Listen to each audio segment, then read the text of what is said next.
Can you hear me without the mic? Yes. Is that right? Okay, I'll use the mic. No.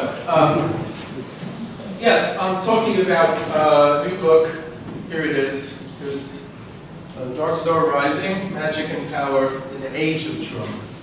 And the reason I started writing this book, or what it's supposed to be about, is there seems to be a curious rise of what we might call occult politics in the US, in Europe, and also in Russia. And it's a strange sort of thing that seems to be shared across these places. It's not something that's independently kind of arisen with no connection. It seems to be a shared kind of ideology, a shared sort of sense of things, and objective to some degree. And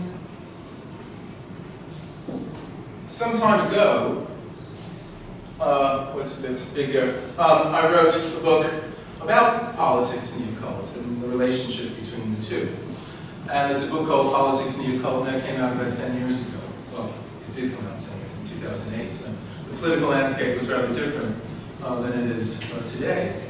And one of the main reasons I wrote this book is that if anyone thinks about any kind of relationship between politics and the occult, it's generally seen in the context of far-right, right-wing, fascist, ultra-conservative sort of politics. And while I'm not saying that that isn't the case, that there isn't a connection between occult politics and far-right and ultra-conservative political views, it's not only that. People like Umberto Eco and other writers sort of popularized the view that any kind of link between occultism or magic or esotericism in politics has to be on the far right. And my own political views don't come into this at all. I'm not particularly arguing one side or the other. But if you do your homework and you look at the history, you look at the facts of things, you can see that there is a kind of progressive occultism, let's put it that way. Or at least there's times in which the occult politics are on the progressive side. One person who I write about it in my book Politics and the Occult, and I name check in the beginning of this one, is Madame Blavatsky. If you know Madame Blavatsky in the Theosophical Society, she was more of a free-thinking humanist than anything else. I'm surprised feminists haven't cottoned on to her. Probably the occult connection puts them off. There's a stigma of that. But she was more of a free-thinking humanist, very much into sort of what we would call feminism or women's liberation, and a variety of other sort of progressive, liberating views. Not necessarily directly in politics, but her sort of outlook is that way. And there's a variety of other sort of examples of the kind of left-wing, let's say, kind of occultism. So that was the idea of that book, to show that that's there as well. So that people that are interested in the occult or interested in politics don't necessarily have to feel like they're stigmatized with necessarily being sort of fascist or something. But the new book, 10 years later, is a bit different. And it's different in the sense that in this book I am focusing on a kind of far-right occult politics that seems to have grown up or risen or actually come out into plain view with the arrival of Donald Trump as President of the United States.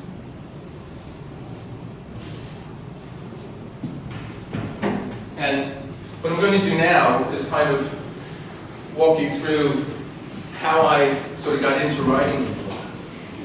Sort of bits and pieces, bits of the puzzle that kind of that fell together one side sort of to follow the different trails. And I should say in advance, there's no conspiracy theories involved in this. There's no secret societies or anything like that. This is all stuff that's just out. It's out in the open, it's out in the news. It's not so much you have to read deeply, you have to read wide and make connections between things that aren't necessarily immediately close to each other. And that's what I started to do. And what started this strange sort of adventure was this fellow here. This is Richard Spencer. He is the founder of the alt-right, the alternative right. This is the kind of sort of far-right, right-wing counterculture that's risen up in the United States, but not only in the US, it's in Europe and it's in Russia as well. And this is a quote from him.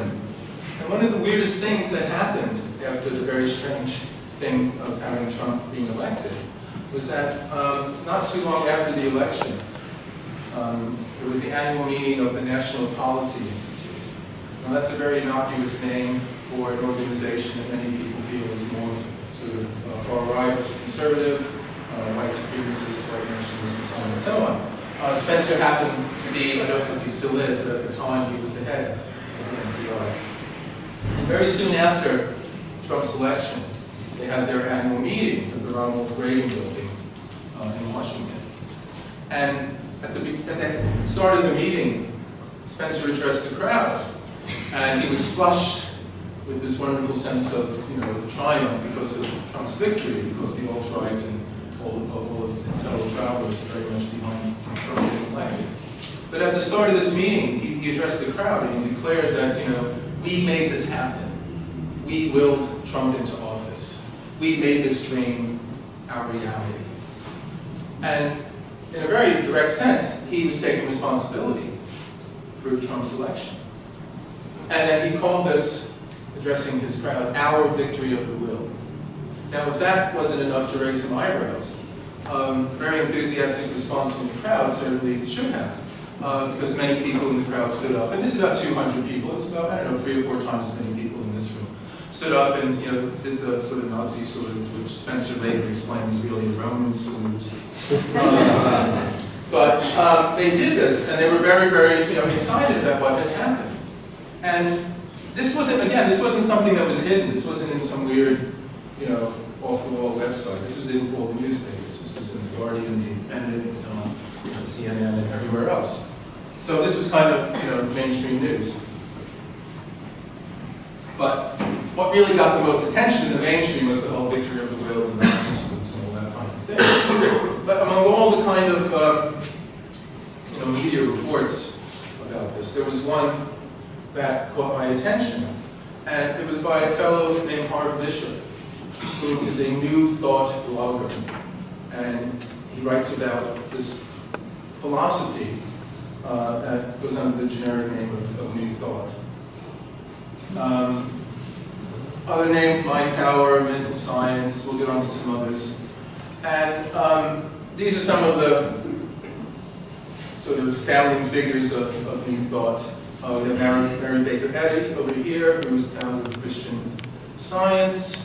Emma Curtis, who was a student of Mary Baker Eddy, but left because of her interest in occultism and in a variety of different forms of sort of Gnosticism and Mysticism, Kabbalah, things of that sort.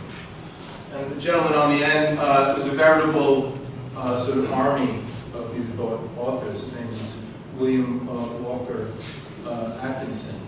And he had something called Yogi Publications that came out of Chicago in the early part of the 20th century.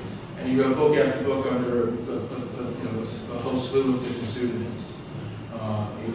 Yogi Ramacharaka, the Master Incognito, and things of this sort. And he wrote quite a few books about this, and he generated this whole thing. And there's many other people as well. There's Ernest Holmes, there's Ralph Waldo Trine, there's Napoleon Hill. And most people have some sense of what this stuff is about because of Rhoda Byrne's very well-known secret that came out about 10 years or so ago. And it was kind of a repackaging of this New Thought idea. And the general sense behind New Thought is that thoughts create reality. As within, so without. And doing the kind of slight rewrite there of the Hermetic dictum, as above, so below. And it's this fundamental idea that in some way, what's happening inside our heads informs, influences, directs, determines, but in some way has some effect on the outer world. Now, we all know that this is, by ordinary standards of scientific rationalism, this is completely wacky, this is off the wall.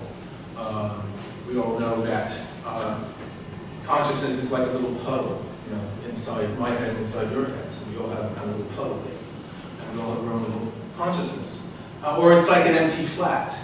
We all know John Locke in the 1600s He said that there's nothing in the mind that doesn't get there first through the senses. So our inner world is sort of like an empty flat. You have to go to IKEA, buy a bunch of stuff, and bring it back, and then it's in the room, you have a furnished flat. So the equivalent of doing that for our consciousness is all this stuff comes in through our senses, and it kind of creates our inner world. But this sensibility is the direct opposite of that. Fundamentally, the idea is that the whole outer world that we see is projection of our inner world in some way. And there's a variety of different philosophers, and mystics, and poets, and charlatans, and gurus, who have said something along these lines. The great Swedish religious philosopher and scientist, Manuel Swedenborg. And in fact, the whole idea of the law of attraction that Rhoda Byrne and other writers go on about goes back to Swedenborg. And again, it's a central idea that somehow as your own view of the world, the way you see the world, your attitude towards the world will attract your life. So nothing is sort of accidental. What happens inside our heads in some ways projected out into the outer world. And what mental science or new thought, mind power, whatever we want to call it, does is it takes advantage of this situation and it sort of directs things. So what's happening already, it sort of gets its hands on and starts to direct. What's happening naturally, let's say, unconsciously. Unconsciously, we're all projecting the reality outside of us. And I have to say, it sounds like a very crazy idea, but there's people like the philosopher Edmund Husserl, the poet Coleridge, Plato, Jung. There's a variety of other people that had very similar ideas. They didn't apply these ideas in the utilitarian way that new thought and mental science does. But fundamental metaphysics are there. New thought, at its bottom roots, is rooted in some very, very deep, insightful metaphysical philosophies. It takes these ideas and it applies them in a practical kind of way. So you have mind power, being able to create the world outside. Okay, so if that's the case, then people like Richard Spencer and others, what they wanted to do, what they wanted to think into existence, was this. So it should be a little bit further. It says, you think, therefore it is. Well, this is what they had in mind. The idea was somehow to think Trump into office, to use what's become known as meme magic in order to affect reality. Now we're going to get back to that and go in a bit more detail about exactly what that's all about. What I'm trying to do now is just kind of give you the clues that I found as I started to follow this thing up. First reading Harv Bishop's idea that somehow the alt-right had willed Trump into office. So the trail led me here. So you have what started out as a rather innocuous kind of slacker amphibian, as far as I can tell. Pepe the Frog, I don't know if I have to introduce him, you're probably well acquainted with him. But he generally started out as a kind of slacker amphibian, didn't mean anybody any harm, just wanted to urinate in public because it felt good. And he somehow made his way over to the dark side. He somehow drifted over that way and became appropriated by elements within the far right who had magical inclinations and wanted to put Trump into office. So, we have Trump supporters in some way using new thought, mental science to put him into office. Okay. Did they have a head start? Well, they did, because Trump himself is a devotee of a form of new thought. He's a devotee of a form of mental science. The form of it that's known as positive thinking. Now, the person in the photograph here with Trump is Norman Vincent Peale. And for many, many years, Peale was the reverend at the Marble Collegiate Church on 29th Street and 5th Avenue in New York. I remember when I lived there, I used to walk past it and see the sort of billboard outside talking about Peale's talks or sermons that week, and it's about the power of positive thinking. I didn't give it 2 seconds thought at the time, and I didn't remember that was out there all the time when I lived there. And Peel played an enormous part in Trump's life. He played an enormous part in Trump's family life. His father was a great fan and devotee of Peel and his philosophy. And when Trump was a child, he used to go to these sermons on Fifth Avenue in New York. And Trump himself later on went as an adult. And the two of his weddings took place in the church. One Peel presided over, and the other, Peel had died by then, and his successor, worked the stuff then. And Peel became a national celebrity in the early 50s when his book, The Power of Positive Thinking, came out. He was already kind of known on sort of the gospel of prosperity, an upbeat kind of pep talk, muscular Christianity kind of circuit. And he had already had a radio show for a while, and he'd written a couple of the books, but they really hadn't caught on in the same way they did when this one came out, which is very apt. Because, the whole idea of the power of positive thinking is to be a success, and Peel was that. I mean, the book was, I think it spent 98 weeks on the top of the New York Times bestseller list when it came out. And this whole idea that success is everything, this was something that was drummed into Trump when he went to these sermons that Peel was giving. And this was the whole idea, and if you know Trump, I say in the beginning of the book, when everybody woke up the next day and saw that he had won, everyone was scrambling around trying to figure out what had happened. How could this have possibly taken place? How could this have happened? I mean, that's why, to some degree, we have to keep an open mind about magic in some way, being involved in it, because any rational theory doesn't seem to work about anything about this. And so we're wondering, how could this possibly, have taken place? And everyone was, sort of up in, arms about it, except for Trump, because he had said, with a kind of, numbing consistency throughout the campaign and throughout, all of his time before that he was a winner, that he wins. That's what he does. And he even says in his book, The Art of the Deal, which is designed to make everybody else a winner too, who reads it, that, winning is everything. That he will do absolutely almost anything within legal bounds to win. And, I don't think it takes too much of a stretch of the imagination to see that he may widen the idea of what those legal bounds are in order to win. So this is something that he learned from these sermons with Norman Vincent Peale. And Peale, as I say, his whole philosophy is rooted in this new thought. It's rooted in this magical idea that the mind can create reality. And one of the central ideas that Trump learned from Peale, and he said himself that he was his best student, of course he's the best at everything, he said he was his greatest student, was that facts don't matter. It's our attitude toward facts. What really matters is how we think about the facts, don't they? Not the facts themselves. And in some ways, this is a retread of an ancient philosophy going back to Epictetus and the Stoics, which basically he's saying that it's not things that bother us, it's what we think about things that bother us. So if we can change our attitude, if we can change our mind, if we can change how we see things, then things themselves aren't going to trouble us that much.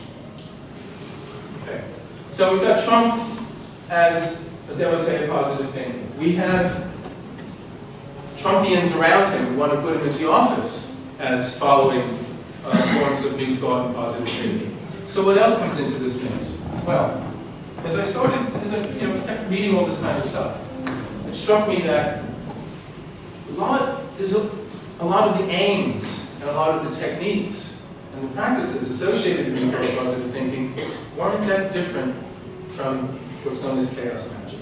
Now, I have to say this in advance, but in no way do I want to stigmatize chaos magicians, chaoticians, chaots, whatever term they want to call themselves. I'm not in any way saying that you are responsible for this, if there's any in the room here. It's just a similarity. It's a morphology. I'm not saying there's any direct historical connection. I'm sure Trump doesn't know what the word chaos magic means. He's never heard it before. Okay. But what struck me is that his MO, his style, how he works. What's the one word, the first word that comes to mind when you think about Trump's administration? I would say chaos. I would say it's chaotic. This is what everyone's been saying since he came to office. All the hiring and firings, all the change of plans, or says one thing, says something else. All that struck me in many ways as techniques that chaos magicians adopt in order to do the same thing that the New Thought people and the positive thinking people want to do. One of the central links between both of these things, and I'll go into a bit more about the sort of similarities in Trump's sort of style and chaos magic, but the central thing that got me is that they're results-driven. The whole idea is to make things happen. To make something happen in the world. Chaos magic grew up, as far as I understand, with people tired of wanting to get in contact with the holy guardian angel. They're really tired of all the mystical side of magic, and they just wanted to make something happen. Like, make that guy fall down, or whatever. Make me get a pay rise next week. It's results-driven, utilitarian, practical, functional. Exactly the same thing as positive thinking and new thought. Now, again, Trump never heard of this, but the way he carried himself, the way he acted, the whole idea that reality was something you could play with. Reality was not stable. Reality was part of this flux. As I say, this postmodern magic for a postmodern president. This whole idea that there is no stable reality, no stable truth, post-truth, we'll get onto that in the next slide. Trump's whole notion of creating a kind of aura around himself, a kind of glamour, a kind of enchantment in a variety of ways, which he did for many years on television, as the star of The Apprentice, as he did in his pro wrestling years, and he was a pro wrestling promoter, as he does at all the rallies and things of that sort. And this is, I have a chapter in the book, I'm not going to talk about it now, where I compare that kind of thing, gurus and demagogues and magicians. The whole idea, they have a similar kind of MO. They do similar sorts of things. The whole idea of enchantment in certain kinds of ways. But what struck me most is that chaos magic and Trump share this character of our age right now. The post-truth and fake news, trickle-down metaphysics. And you don't have the full effect here. Kevin McCarthy is cut off there, but it's a take on Invasion of the Body Snatchers. So it's fake news invasion. Post-truth is Oxford Dictionary's word of the year. Now, there's kind of backstory to all of this, the more metaphysical, philosophical story, is that I think all this is taking place, I say what I call trickle-down metaphysics. The whole idea of post-truth, the whole idea of fake news, the whole idea that truth is unstable, the whole idea that there is no truth with a capital T, that all things are relative. This is stuff that was up in the metaphysical heights and the philosophical heights for at least a century ago. Nietzsche, German philosopher Nietzsche in the late 19th century, he predicted this nihilism was on its way. And it wasn't going to happen in the next century, the 20th century. It was going to happen the century after. He said, I speak not of tomorrow, but of the day after tomorrow. And it strikes me that the kind of nihilism, in the sense that the whole idea of a unstable, ascertainable truth with capital T, just no longer, it doesn't cut it anymore. No one really believes in it anymore. All the values and truths are relative. This is something that troubled a lot of people. They tried to find some way to overcome this kind of thing. Nietzsche tried to find a way to overcome it, and people like Heidegger picked it up and all that. But by the 70s, it started to become something that people actually anticipating with a kind of glee, because it liberated them from what they considered to be restraints of Western rationalism and so on and so on. So you have deconstructionism and postmodernism, which basically what they do is they work under the premise that there is no truth. Realities are just what you make of them. It's very malleable. You can create your own reality. So it strikes me that new thought, positive thinking, chaos magic, and postmodernism all saying the same thing. They're all saying the same thing. What's happening is that some people are taking advantage of this. Okay, now another part of this puzzle. One of the other strange things that happened not too long after the election was that the New York Times ran an article about a speech that Steve Bannon gave to a group called the Human Dignity Institute at the Vatican. And this is a group, very conservative church. The speech he gave was in 2014. And he was in LA, and via Skype he talked to the people in Italy.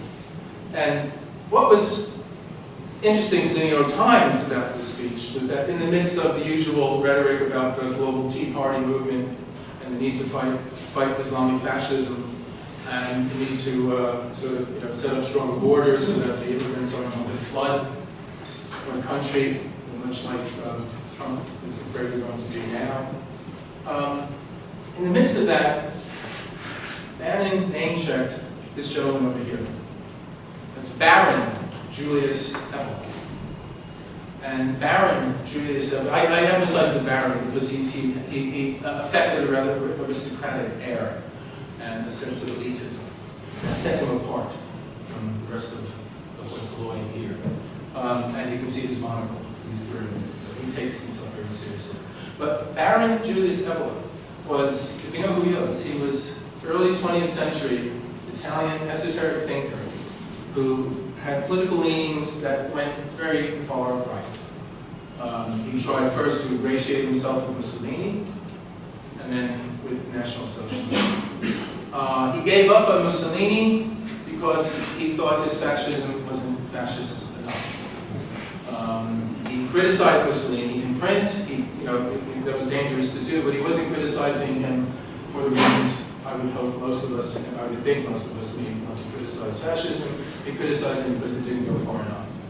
And he gave up on the Italians. They weren't good enough material for the kind of absolute fascism that everyone thought was a good thing to put into place. And then he went to National Socialism and tried to ingratiate himself with them. And he had some success with some people he met, but in the long run, they had no use for him. One reason they had no use for him is that he had very sophisticated ideas about race. And where he thought that the National Socialist biological idea of race was rather stupid and crude, which, more power to him, we all agree with, I suspect, he had a more sophisticated notion of race, which had to do with the spirit. And bottom line, one could actually be Jewish biologically but have an Aryan soul. And that would mean that one could be Aryan biologically and have a Jewish soul. And this so confused the people he was trying to impress that they just had no time for this at all. And so they figured it was too much trouble, it was too practical, and so they threw out that hand. But after the war, Evel became this kind of eminence grise, this kind of shadowy background figure in post-war Italy. And his far-right esoteric philosophy informed a great many, sort of pocket kind of, neo-fascist groups. He himself never joined the Italian Fascist Party, so you can't say technically that he actually was a fascist, but he didn't run away from it either. And this is in the 70s, a magazine called Civility, I don't know if you saw the whole thing. This is the symbol of the Nouveau Ordine, the New Order, that was going to hopefully come into power at some point post-World War II. This is more contemporary, you don't have the whole thing there. It's can't read his whole name right now, but actually the forward to that book, Handbook for Right-Wing Youth, is by the leader of the Hungarian Jobbik Party, which until fairly recently was the far-right party. I think it's been kind of crushed a bit by the powers that are involved, Orban now. But a lot of Evel's ideas have been sort of disseminated to a new kind of counterculture, and the alt-right, Richard Spencer, he's one of the ideological big guns that they refer to differentiate themselves from earlier, just kind of skinhead yarmulkes, which are sort of nationalist rednecks. So their nationalism is a bit more sophisticated. But in the context of what we're talking about here, new thought and somehow willing Trump into power. This book here, Introduction to Magick, in the 1920s, Evel was part of an esoteric group called the UR group, or the group. And they had a journal that they published, and in that he wrote quite a few articles under different pseudonyms pertaining to exactly the same kind of thing, the mind magic thing, the whole idea of being able to alter reality through thought alone. And he talks about something called the absolute individual, which is a kind of rock-bottom sense of your own being in some way that is before any kind of predicates. So before you are your identity, before you are who you are, and who you usually think you are, at some fundamental level, you just are. And if you can reach to that level of this kind of fundamental being, then you can, at that time, adopt whatever characteristics or qualities of the kind of being that you want to adopt. So you can kind of take it on. And again, this is not very far away from new thought techniques. I don't talk about him here. It's a guy named Neville Goddard. He's a very successful new thought writer, a bit earlier than Peele. And again, he has the same kind of thing. He talks about getting down to the undifferentiated sense of being. And it's, again, it gets over to chaos magic. If you know Austin Osman Spare, he talks about the neti-neti, the not this, not that. It's some kind of state where you're not one thing or the other. You're in this undifferentiated state of being, which you're able, through imagination, to adopt whatever characters you want. And so, but what Evola and his esoteric friends at the time were trying to do, they were trying to imbue Mussolini's fascists with some of the ancient Roman virtues, and also to make them a bit more combative, because apparently they weren't sort of too eager to go into battle too much. But I don't know how successful they were with any of the Roman virtues, but Ethiopia soon met Mussolini's combative Italians not too long after this. But again, Evola was trying to do the same thing that the alt-right is supposed to have been trying to do, to use mind magic to affect the real world, to affect political outcomes. Okay, so the other connection to this, Steve Bannon talks about Evola in the speech. Bannon was the one who provided a platform for the alt-right on Breitbart for them to sort of do the kind of thing that we're going to get along to very soon with what they're doing. So that's the connection there. And then one other thing, just to say, I can't go into great detail about this, but this gentleman here is one of the most interesting characters I came across in my research. His name is Alexander Dugin.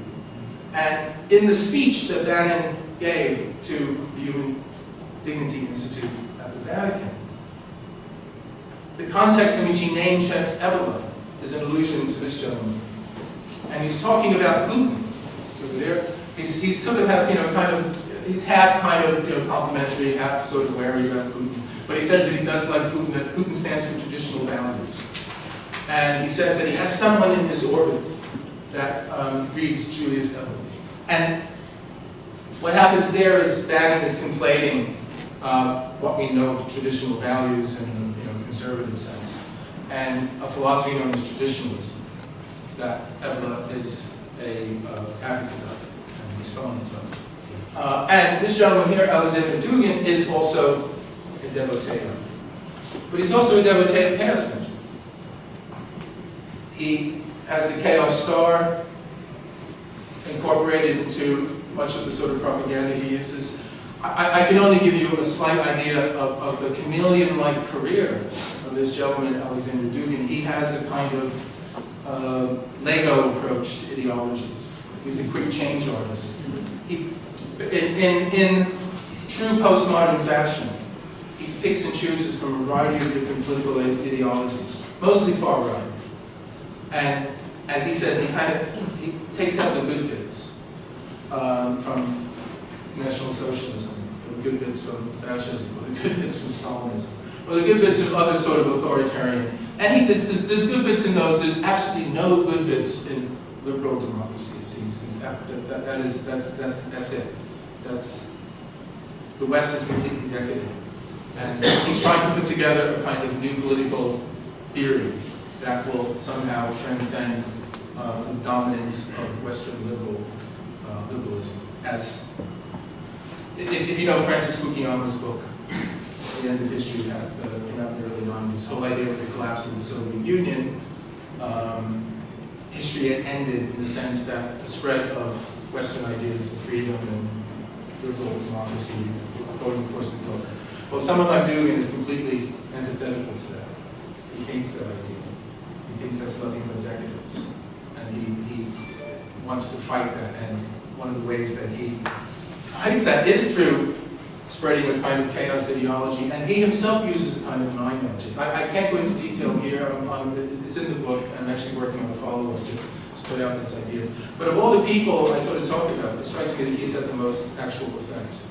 And I think you can trace some of his ideas to what happened in the Ukraine and in Crimea a few years ago. Some of his ideas about Russia's new place in the world informed Putin's incursions into what they call the near abroad. Now, just quickly, I'm going to go through this right now. Evolar's philosophy comes from this gentleman here, René Guénon. He is the founder of this philosophy I mentioned already, traditionalism. Guénon was a Frenchman who sort of he cut his esoteric teeth in the early 20th century in Paris. But fundamentally, traditionalism believes that at the dawn of time, some ancient primordial time, there was a fundamental revelation about man's place in the cosmos and our relation to the divine and the world and all that. And since that time, everything's gone downhill. We lost it. It got a really bad time was the Renaissance. This is a horrible, blemish on Western culture. Everything's gone bad since then. And the thing is, we can joke about this. I mean, he's not too off all the time. He has a book called The Reign of Quantity. And Western society is quantitative. It is materialistic. It is the kinds of things that he complains about, and he's very insightful about. But I would say, the cure is worse than the disease when it comes to these gentlemen. But he was convinced that we're smack in the middle of the Kali Yuga, and which is the Dark Age in Hindu philosophy. It's the equivalent of the Iron Age in the Greek the gold and silver, bronze, and Iron Age. So that's where we are today. Now, very, very quickly, the milieu where Guénon cut his esoteric teeth, as I said, was this early 20th century Parisian occult kind of culture there. And I'm just doing this quickly because this is something I talk about in the introduction to the book. I'm just kind of giving you all the kind of bits and pieces that I saw laid out, and the rest of the book is kind of putting them all together. This fellow here is René Schwaller-de-Lubitsch. He was a maverick Egyptologist and an alchemist. He's best known for appearing in quite a few Graham Hancock's books because he's the fellow who first recognized that the erosion marks on the Sphinx were from water, not from sand or wind. So he was the first one to sort of say it's much older than we think it is and all that. But why he turns up here, it's not so much about that. It's because he adopted a form of a kind of esoteric political philosophy that this gentleman here, Alexandre Saint-Yves Delvedre, introduced to the world in the late 19th century. Now, Delvedre was a French Catholic esotericist, and just to cut a long story very short, he claimed to have visited this underground civilization called Agartha. Now, you probably have heard of Agartha. It turns up with Shambhala, and they all get kind of mixed up together, and it's kind of a mess, especially if you read The Morning of Magicians, because that's a great source of misinformation. Fantastic read, but apparently reading it is wrong. What's important in our story here about Delvedre and his adventures in Agartha, which he journeyed to in some astral plane, was that there, the civilization under the ground, beneath us right now, beneath us right now, the society, the government in place there was something called synarchy. Now, if you know that anarchy means no government, you might guess what synarchy means, or in French, synarchie. It means total government. It means the entire society, the entire culture is completely one organic unit. The whole idea of the body politic takes on a very, very literal meaning, not just metaphorical, when you get to synarchy. And the reason I ask up here is that synarchy in the EU, did esotericism inform Nazi haute couture? The reason I say that is that in the 1920s in Paris, Schwaller-de-Lubitsch was part of an esoteric political group known as the Watchers. And like René Guénon and Evola and others, they absolutely hated modern culture, just that. And one of the things they really didn't like was the dress code, the way people were dressing. And Charles de Lucas talks about, wearing sort of jodhpurs and these kind of, blazers like this, and having the kind of strap across. And he talks about this, and there's a wonderful book by Andre Vanderbroek, who is a Frenchman who spent, he's Belgian, Laura. He spent a couple of years with Charles de Lucas studying him. And he's fascinated with his ideas about Egypt, his ideas about alchemy, his ideas about consciousness. But when Charles de Lucas started talking about these times in Paris, and how, they all got together and basically, were trying to form a society that would stand opposed to the increasing secularization and, everything getting over to the masses. One of the things they wanted to do was have this kind of dress code. And the strange thing is, one of the people that was among the watchers was a fellow named Rudolf Hess, who later, or around the same time, became a member of the Gesellschaft, which is the Thule Society, which was this very pro-German, pro-Aryan, proto-Nazi German kind of cultural society in Bavaria.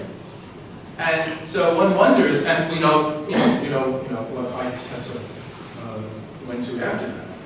He was one of his right-hand man. He's one of the few who actually did have occult interests.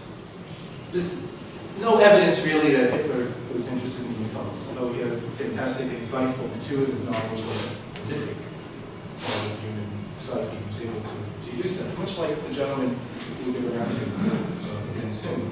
But Hesse was really into, Hesse was really into a variety of different occult ideas. Rudolf Steiner's anthroposophy was one of them, which was ironic because Steiner was on the hit list of the early Nazis in 1924. He was almost had his head blown off in Munich at a speech he gave.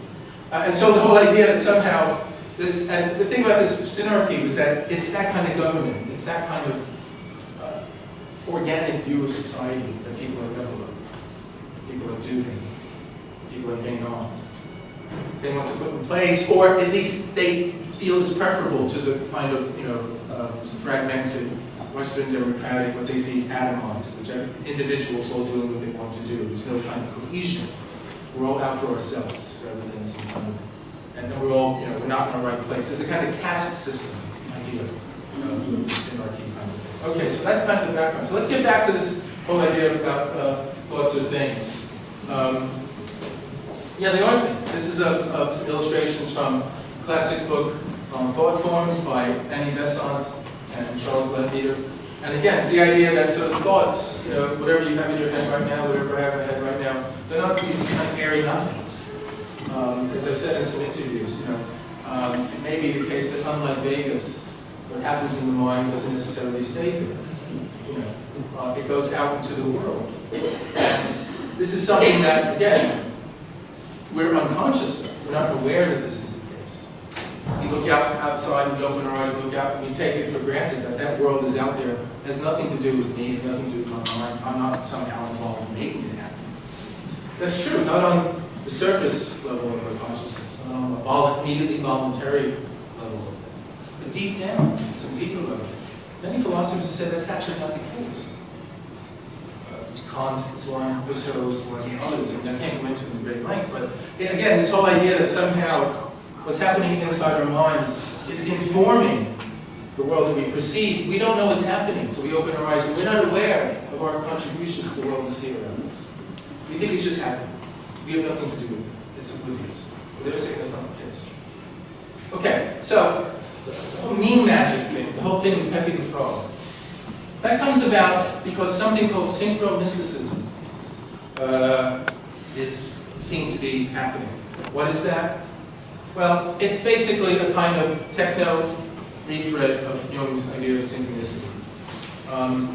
If you know synchronicity, basically it's meaningful coincidence, and it's the idea of something happening in your head, something outside the world, that there's no causal connection, but there's a deeply felt, indubitable, meaningful one, which prevents you from just saying it's just coincidence. I mean, I'm sure there's rationalists in here, it's a Fortean society, I'm sure they're up here saying tosh, whatever, but there's some of us that have had this experience, and we know we can't just kind of say it's just coincidence. Okay, so what's happened in the new thing of it is that this has been transferred over to the internet.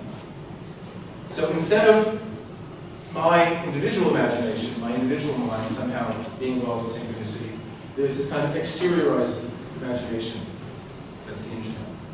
And this kind of strange picture over here, these online addicts who were posting on image boards like Fortean and others, they started to notice that things in the real world started to somehow echo the stuff they were posting.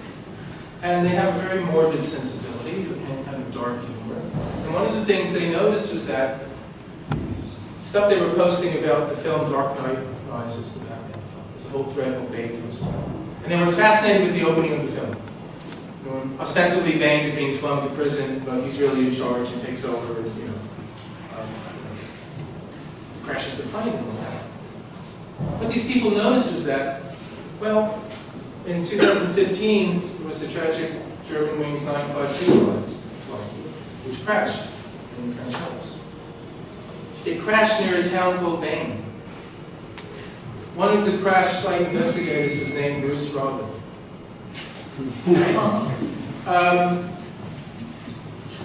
The pilot crashed the plane. Now, Bane. Batman's secret identity, Bruce Wayne. The sidekick, Robin. What happened on German Wings 9525? The pilot crashed the plane. And later on, they didn't mention this, but it's happened later on. What was the kind of Bane connection that happened just after Trump got elected?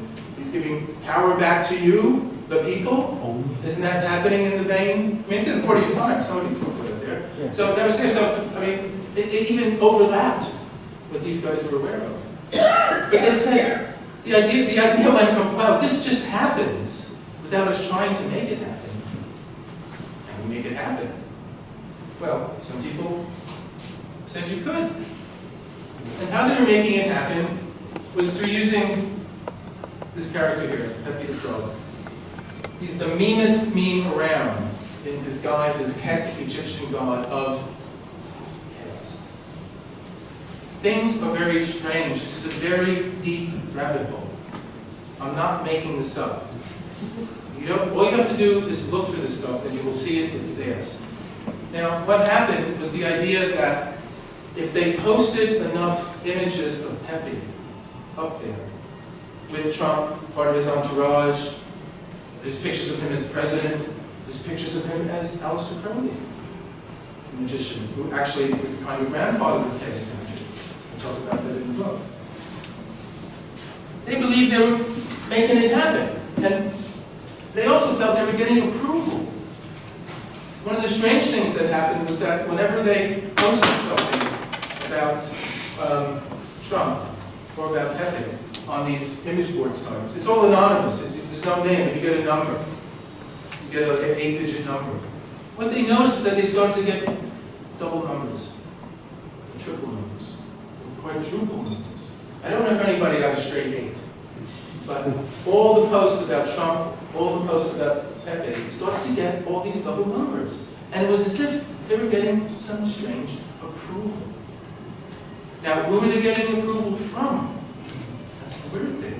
One of the very strange things that turned up amongst this was that someone noticed that Pepe, who was a frog, was an avatar of an ancient Egyptian frog-headed deity named Kek. Now, why is Kek important? Kek is important because the people involved in this, they were fans of the World of Warcraft game, video game. And there was some kind of strange glitch in the program there. So whenever they found something funny, and they wanted to post LOL, right, it came of KEK. And again, another strange thing in this has something to do with the Korean language. Korea's in the news, Trump and Kim Jong-un. Okay, so Kek is something that just turns up. What's the name of the Egyptian frog-headed god? Kek. What is he the god of? Chaos. I'm not making this up. All this stuff starts to happen. It starts to come together. It starts to come to this very strange brew. Meme magic works. It works. The thought forms are doing what they're supposed to do. They're affecting reality. The synchromysticism is happening. What's happening on the internet is bleeding into the real world. Stop, please. I didn't believe in meme magic at first. I thought we were all joking. Then Trump won his first primary. And I thought, hey, that's a coincidence. Then he became the candidate, and I thought things were getting weird. Now Hillary is getting sick. And the media is talking about Pepe, and it's clear as day your memes are, with the fabric of reality. That actually happened. It actually happened. I mean, Hillary Clinton at the 9/11 memorial, she got sick. She got ill. They thought Pepe did it. She actually introduced Pepe to the world, just as she introduced the alt-right. Sadly, Hillary handed her opponents a club to hit her with more than once. She put the alt-right on the map in the media when she talks about the some speech. She put Pepe, she basically uses this kind of postmodern swastika. But it's happening. It's happening. Stuff is happening. Okay, now here's some things we might want to consider. Okay, we've got 5 minutes here. I'm going to do this really quickly. In the book, I talk about these two kinds of thought forms called tulpas and egregores. Okay, we'll talk about the egregore first. The egregore is a kind of thought form that comes into being through a group mind, to all people devoted to a certain cause, a certain idea, all kind of giving it its attention, giving it their energy, giving it their consciousness, giving it their mind. And what happens with an egregore is that eventually, if enough devotion, if enough attention, if enough imagination is fed to it, it takes on a life of its own. I mean, this is some kind of Thuloid kind of character I found on the net. I don't know, it's a Cartoon Network. I'm not quite sure what program it came from. But the problem with the egregore, it takes on a life of its own, and it can start where the devotees were somehow, in control of it and making use of its powers. It starts to take over itself. Okay, that's one idea. The other one that I think is perhaps a bit more pressing is the tulpa. The tulpa is a thought form that an individual brings into existence. And it takes on a life of its own. Now, the reason I have this fantastic cartoon or comic illustration from Frank Frazetta, which I think is from a creepy magazine sometime in the 1960s, is that somebody who writes at great length and very insightful about tulpas is Dion Fortune. And strange enough, two women had encounters with tulpas and kind of fought them off, as it were. I mentioned Dion Fortune over there. She talks about how it wasn't her. Well, she had thought a wolf somehow into existence. She was somehow imagining a wolf, and she imagined it so well that it took on a life of its own, and it left her control, and she had to sort of struggle to actually get it back under control and resolve it. But perhaps more cogent is the experience of Alexander David Neal. Alexander David Neal is a French woman, an explorer. She's one of the first women to get into Lhasa in Tibet.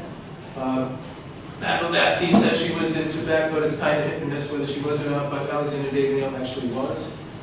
And if you know her wonderful book, Magick, Mystery in Tibet, she talks about how she herself learned how to create a tulpa.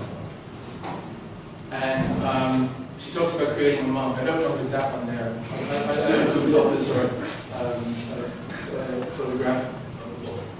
But she talks about how she learned how to gradually bring a monk, a thought form of a monk, into existence. And it was something that she concentrated on in her mind and saw very vividly. Then she could see out in the outer world, just as I'm seeing you now. She would be able to see her imagined tulpa at the same time. And then, lo and behold, it took on a life of its own. And when she was staying in Tibet, the head monk said, "Look, you got to deal with this. Your monk is kind of going around, he's messing up things." She even said it had a 3D character. She could feel it move past her. She could feel the brushing against her. Alexandra David Neal was an exceptional woman with remarkable mental powers, and it took her quite some time to dissolve her tulpa. So I ask, is Pepe an egregore? Right? Is Pepe the Frog some kind of strange, interdimensional character that exists in some kind of both physical way in the world, he affects the world, but he's also in some electronic form out in the world? Is he an egregore? Is he kind of thought form that's been brought into existence by a group of people? But perhaps, again, even more pressing, is Trump a tulpa? Is Trump a thought form that's been brought to existence by his followers? Now, one of the things that, I know it sounds weird and all that, but one of the reasons I think it isn't too strange is because we live in a time when the difference between reality and not reality, between the real world and the represented world, between truth and falsehood, all that's become undone. We live in this post-truth, fake news kind of world. And for years, Trump was a reality TV personality. He existed in this strange electronic form on the television, right? And what's the most popular thing on television? Reality. We've been pumping reality into the television for I don't know how many years now. And there's even a television program now about people who watch reality television. Right? So it's kind of like doubly reflective. Now, my feeling is it's getting awfully crowded in there, isn't it? We're putting lots of stuff in there. Now, we're bound to think that something's going to pop out.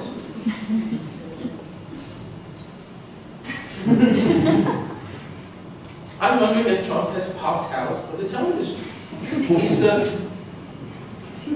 He's the simulation that's become real. He's the simulacra that's become real.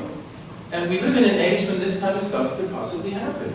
Now, I mentioned in the book, in a footnote, there was a book written in the 1940s by a fellow named Siegfried Krakauer, who was part of the Frankfurt School. He was also part of the New School of Social Research in New York. And he wrote a book called From Caligari to Hitler.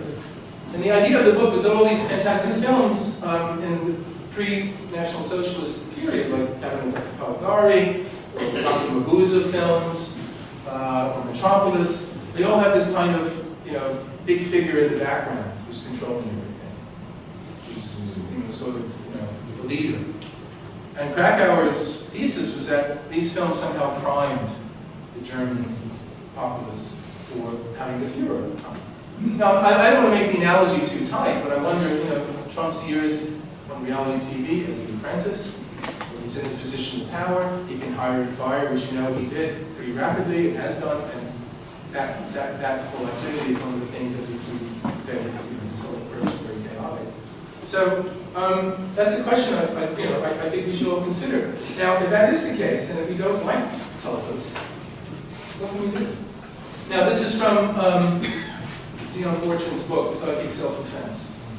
And I have an idea to do a book later on, Psychic Self-Defense in the Post-Truth World. Because I think we need something along these lines even more more so than ever before. But what the imagination has made, the imagination can unmake. Okay, that's reassuring. If the maker of a thought form has thought it into existence by picturing it imaginatively, you can equally well think it out of existence. By picturing it clearly and imagining it bursting into 1,000 fragments of going up in flames. And you can do it that way you want. My favorite one is Call the Occult Police. I like that. Who battle against occult methods applied to criminal ends and offenses against society. All right, so it's up to you. Think it over.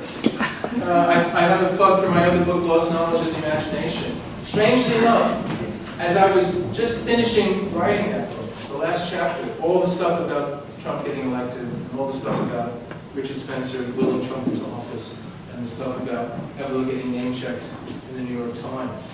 It happened, and I felt like history had caught up with me. Because I have spent the last 20 years writing about basically the history of the Western esoteric tradition, trying to understand the Western mind from this lens of this other counter-tradition. And it seemed like it had caught up with me. It was happening now. And so, that book and that book. So there you go. The future perhaps is not only in our hands, but in our minds. And the reality that awaits us in the time ahead may be germinating here now. So I hope I've given you all something, some kind of plant food to help you with food for thought there and germinate something very good. Thank you.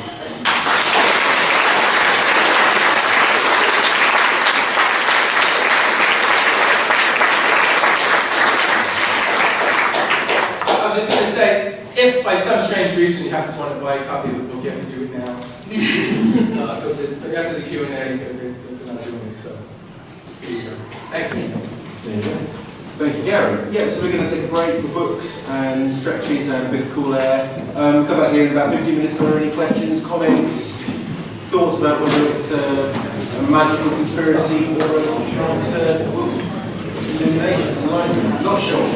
Back here in 15 minutes.